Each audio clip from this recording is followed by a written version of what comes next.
Astu Ma Vidvishavahai. Om Shanti, Shanti, Shanti. May Brahman protect us. May he guide us and give us strength and right understanding. May love and harmony be with us all. Om, peace, peace, peace. And good evening.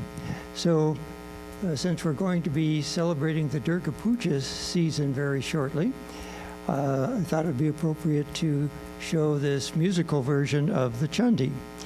The Chandi, or the Devi Mahatmyam, is a Shakta scripture, and in the Shakta tradition, everything is seen as a manifestation of Shakti. And so everything is, all the divine energies are seen as female entities, goddesses. So this Chandi is in that tradition, and so everything is put in terms of the Divine Mother, who goes by many names. So it's a story within a story. So the first, the sort of overriding story is about a king who has been driven out of his kingdom and a merchant who has been driven out of his family home. They're wandering around separately, but they bump into each other and share their sad stories and decide that they need to consult a sage. They both know that they should feel detachment for things, but they still feel attached for things, and they just don't understand why they can't get rid of that attachment.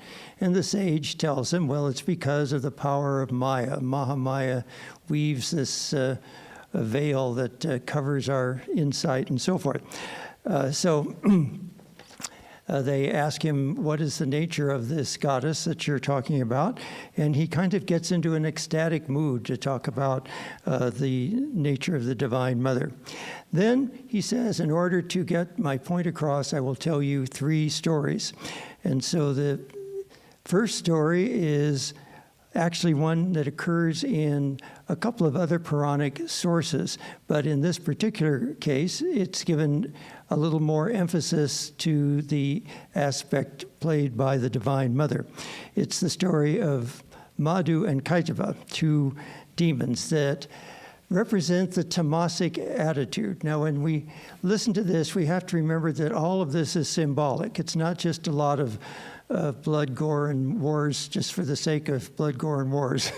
It's supposed to be symbolizing the battle that we have of our internal demons. So the external demons are really our internal demons, and also things in the world that bother us, but mostly our internal demons. So these demons represent the tamasic ego, the ego that doesn't really want to get started.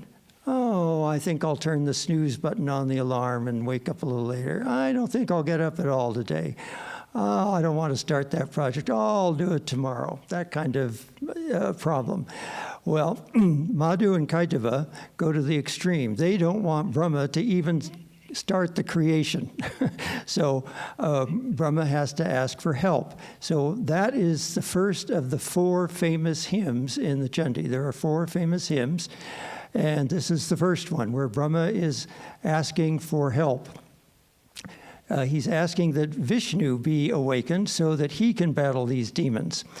And so the Divine Mother, in the form of Yogindra, awakens Vishnu. Vishnu goes through a long battle, much longer than the music will go on. It goes on for a few thousand years, so be grateful that this only goes on for a couple minutes. Finally, the Divine Mother has to step in, not to do battle herself, but to have Madhu and Kaitava become so egotistical that they grant a boon to Vishnu. And that's how we get out of that difficulty. So that's the first story. Then the second story, which also occurs in some other Puranic sources, is probably the most famous and the one that you see mostly depicted in the iconographical images. The murtis of Durga are often of her slaying the buffalo demon. That's the Mahisasura demon, and that's the topic of the second story. And so in this story, it represents the Rajasic demons. And that's the demons in us that, well, it could be a couple of things. It might be the aspect of us that knows we're supposed to be doing something important, and we make ourselves real busy doing all sorts of other things because we don't want to do this other thing that's harder. You know, well, I've got to do this. Well, I've got to do that. Well, maybe I'll get to that later. But all these other things are very important, so I'm going to do all those first. And then you never get around to the important things. Another aspect, if you want to put in kind of the kingly context, it would be the kinds of conquerors that just conquer because they want to conquer. They want to feel like they've conquered everything. No particular good reason. There's no veneer of any kind of, you know, acculturation of the savages or something of that nature, or bringing higher arts or anything like that. It's just savage, brutal conquering. So Mahishasura kind of represents that kind of demon energy. And so he's a shape-shifter. And so when you hear the music of the Divine Mother fighting this demon, you will notice that the key changes every time his shape changes. So the key center of the music changes with every change of form. So those are the two stories that we will cover today. And then tomorrow we'll cover the third story, which is actually the longest of the three and does not occur in any other Puranic scriptures that I know of. Now, the basic idea that the sage is trying to get across to these two is that when your weaknesses get too strong, you have to call for help to the Divine Mother. You have to pray to the Divine Mother. That's really the crux of the whole thing. It reminds me of a scene in one of Gilbert and Sullivan's operettas called Iolantha. And in that operetta, there's a law that fairies are not supposed to marry mortals. But in the opera, all the fairies end up falling in love with the members of the House of Lords, except for the fairy queen. And when she finds out, she is furious. And she says, "You're supposed to be strong and you're weak." And one of the fairies says, "But our weakness is so strong." Well, that's our problem sometimes. The weakness is too strong, and so we have to call for help from the Divine Mother. Now, the Divine Mother is also within us, just like these demons. So you call on your inner strengths, your inner Shakti, and you do that. The usual way to do that is to personify those energies in the form of a deity outside of us so that we can pray to that manifestation. So a few years ago, Atmavidyananda gave a wonderful lecture on the Chandi, and I drew a lot of information from that lecture. And then David Datta, who is a devotee in Santa Barbara for decades and just recently passed away, he wrote a couple of books. One was called In Praise of the Goddess, and that's basically a retranslation of the Chandi with a lot of very scholarly information as well. So we will begin, and let's see a couple of other interesting musical points. The reason we set things to music is, number one, it's easier to remember things. That's kind of an ancient tradition. And also, it enhances the energy. So a story has a certain energy to it when you read it, but if you set it to music that also has an energy to it, that helps to enhance the energy. So a couple of other musical interests. The hymn of Brahma is set as the four faces of Brahma. Each face of Brahma sings 1/4 of this hymn. And then they, with a different tune, they all sing a different tune. But then they all sing their parts together, and it turns out to all harmonize together. So that's an interesting little musical note. Then there's the musical alarm clock that the Divine Mother sings. And let's see what else. Oh, yes, another interesting musical note is The part of Vishnu is being played by Carl Whitmarsh, who some of you might remember as our former Board of Trustees president. So he got kicked upstairs, you could say. Now he's Lord Vishnu. That's quite a kick upstairs. All right, so we will begin with the overture and then hear the sage giving advice, and then the start of the first story and then the second story. So we can turn the lights off. Want to do that?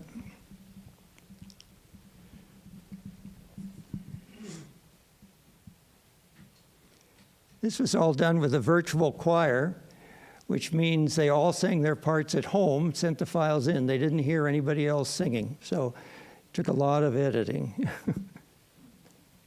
Our devotees? No, Carl was the only devotee. All right. We only had the one devotee singing.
shared their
and conceptions. In this way, the animals and humans are the same. Simple observations serve to validate my claim. Humans, like the animals, for offspring do they yearn. Surely they expect to get some gratitude returned. But instead, by Mahamaya's power, they are caught, trapped by strong attachment like a rope tied in a knot. Mahamaya is the one who now deludes the world and causes Vishnu to be sleeping on the serpent curled. She, the blessed goddess Mahamaya, seizes minds with illusion, both the dumb and wise she easily binds. She creates this universe, the moving and unmoving, and liberation she bestows, our ignorance removing, while causing us to cling to this impermanent creation. Also, she's the highest knowledge, giving liberation.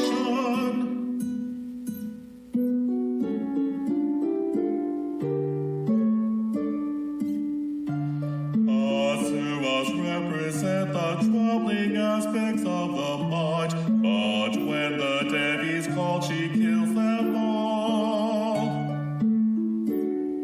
And freedom we shall find, and freedom we shall find. Who is Mahamaya, this great goddess whom you call? Tell me of her origin, who works and all.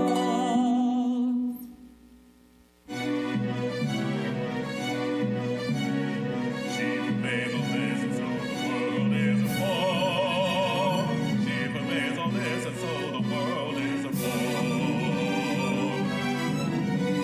And yet she issues from it to quell me in the storm. And yet she issues from it to quell me in the storm. Give me these stories which will illustrate she manifests her power. Glorious, glorious and great. Give me these stories which will illustrate that she manifests her power. Glorious, glorious and great. All the power. Glorious and great.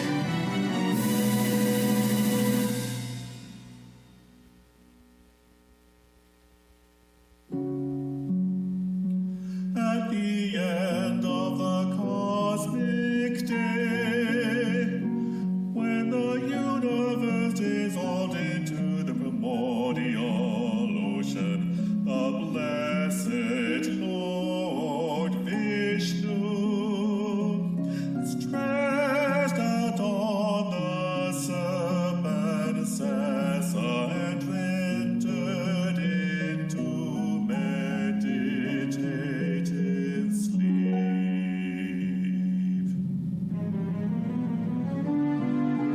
Then two fearsome demons, Madhu and Kaitaba, issued forth from the waxen Vishnu's ear, just like destructive thoughts come into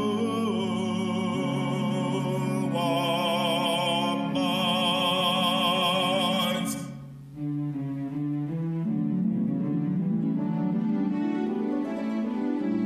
Oh, yo Indra, the aspect of the mother who has settled over Vishnu's eyes. See how two asuras, Madhu and Kaitama, are intent on slaying me. my salutations, and prayer and please awaken the sleeping Vishnu, so that he might slay these two asuras.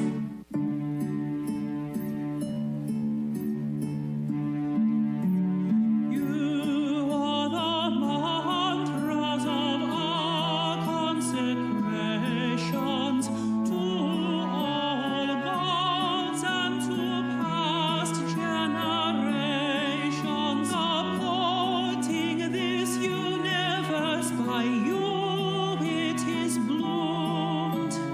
You're the protector, by you it is consumed.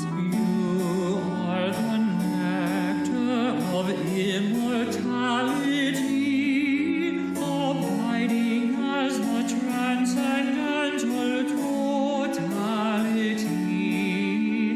You, the creative force at the world's birth, sustaining, destroying all part of your birth. You're the great knowledge and also illusion. You're the great memory and great delusion. Whether true or untrue, whatever may be, you are the power of all that we see. Having extolled you, may Vishnu awaken, defeat these asuras, I'll not be forsaken. Vashu and Kaitava, may you confound with all your powers that are sure to us found. You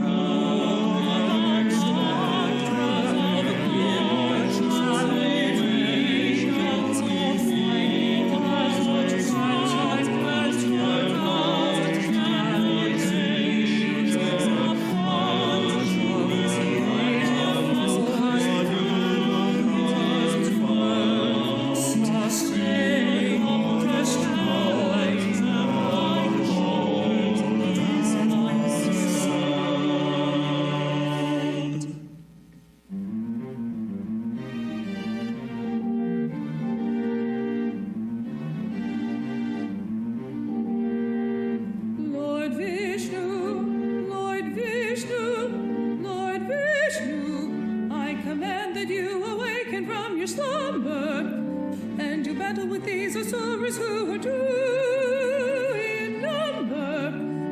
Awaken, awaken from your slumber. Lord Vishnu, awaken, awaken. Lord Vishnu, I command that you awaken from your slumber and to battle with these asuras who are two in number. Awaken from your slumber and do battle with these asuras who are two in number, and do battle with these asuras who are two in number, and do battle with these asuras who are two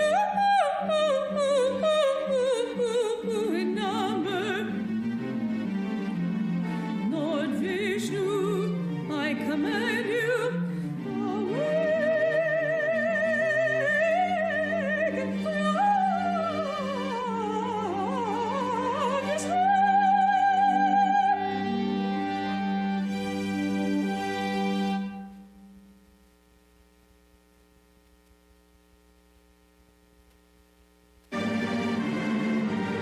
To save Lord Brahma, Lord Vishnu awoke, but fighting these two demons was not done with one perfect stroke.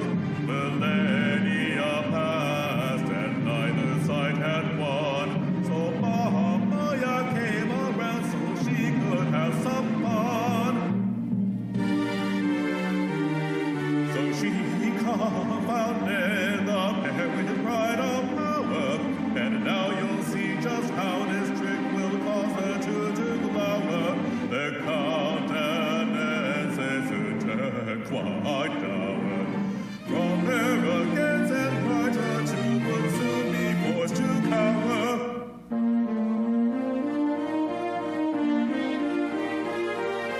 See us for Vishnu, see us for Vishnu, see how mighty we are. See us for Vishnu, see us for Vishnu, how mighty we are, how mighty we are. As we don't miss that you alone, as we are stronger, we're stronger by far. You're not even on our par, so we'll grant you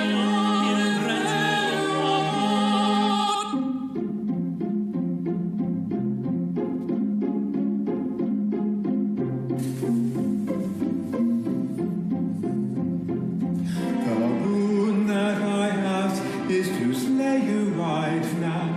Up to you I will leave the where or the how.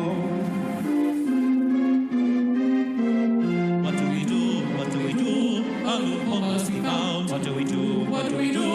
A loophole must be found. Here is a clue. Here is a clue. There is water all around. Here is a clue. Here is a clue. There is water all around. All around. All around. See that the world is all covered with water. Where water is not is where you may slaughter. Where water is not is where you may slaughter. My love, I believe, will surely suffice. My discus will serve as a cutting device.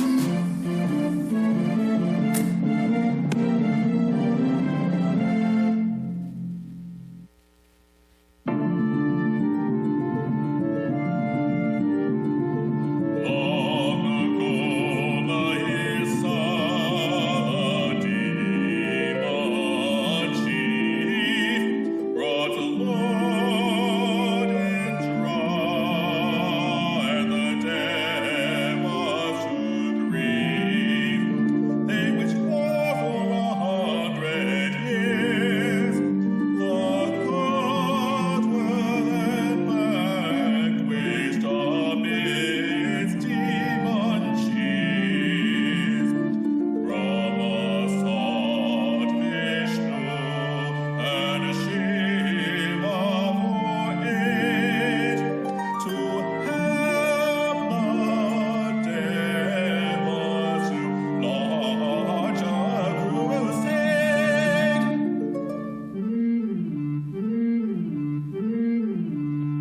This Mahisasura usurped all the posts of Surya and Indra, the whole Deva host. They roam around like mortals with their powers gone. They roam about with all their powers gone.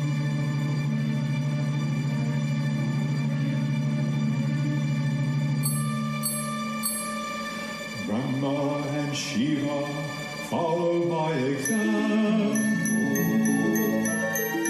From my countenance and yours issue forth a great radiance of Shakti power.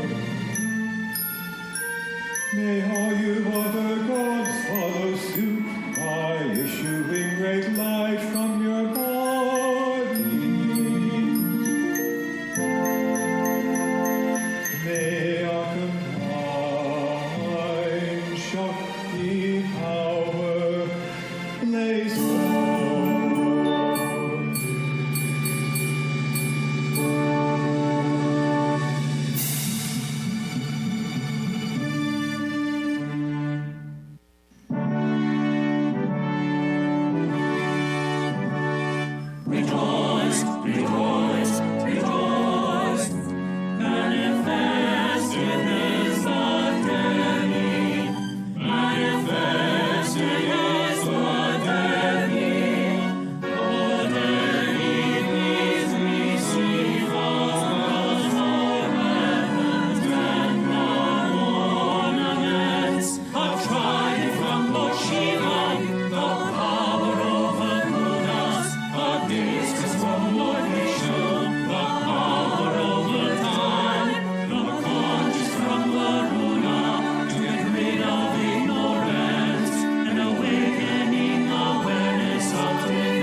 is this great commotion? Behold, it is a radiant being of feminine form. She pervades all three worlds like a thunderstorm. She bends the earth under her feet, and with her crown the sky she greets, and with her crown the sky she greets. When her bowstring resonates, the nether regions agitate. Everywhere she penetrates, as thousands of arms gesticulate.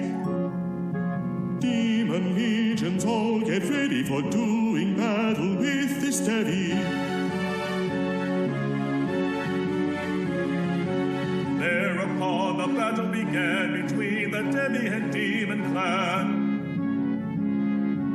Countless asuras with chariots many, generals, elephants, horses of plenty.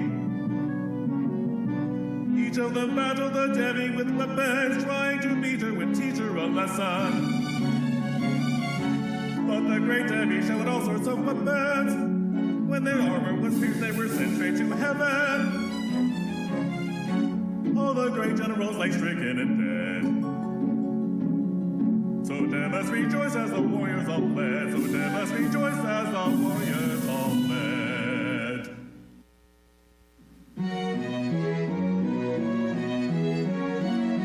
From heaven we shower our praises with flowers. From every heaven numbering seven, our praises we shower with all sorts of flowers.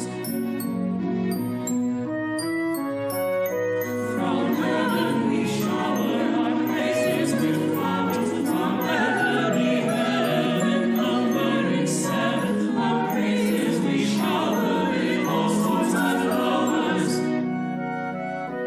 From heaven we shower, from heaven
sound as your essence to me.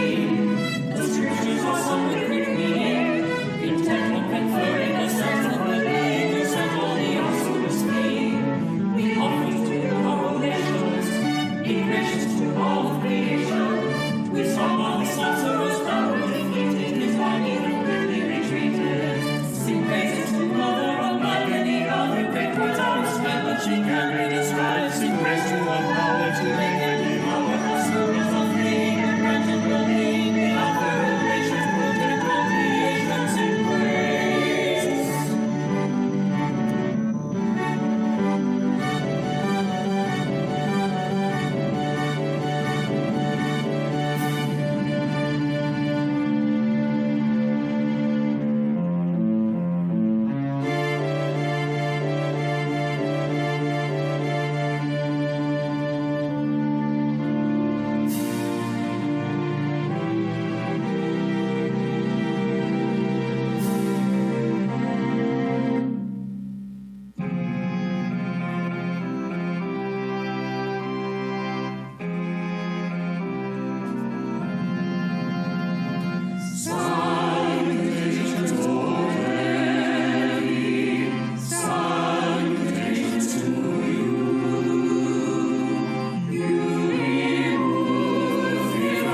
Okay, so I forgot to mention that those last choruses were the second of the famous 4 hymns, and that promise is why we feel that it's very auspicious to repeat those 4 famous hymns, because she will answer whatever we request when we do that. So tomorrow we will cover the 3rd story. And guess what? It starts with the Devas losing all their powers again, and so they have to call on the Divine Mother. She hears them singing these hymns. The 3rd hymn, which is the famous one that has all the Ya Devis in it, and she comes and solves their last problem. Om Purnamada Purnamidam Purnat Purnamudachyate Purnasya Purnamadaya Purnameva Vashishyate. Om Shanti, Shanti, Shanti. Filled with Brahman are the things we see. Filled with Brahman are the things we see not. From out of Brahman floweth all that is. From Brahman all, yet is it still the same. Om, peace, peace, peace. And you know, Sri Ramakrishna always said Shakti and Brahman are one. So in a prayer like that, you could just replace Shakti or Devi for Brahman, and then you have the Shakta tradition. So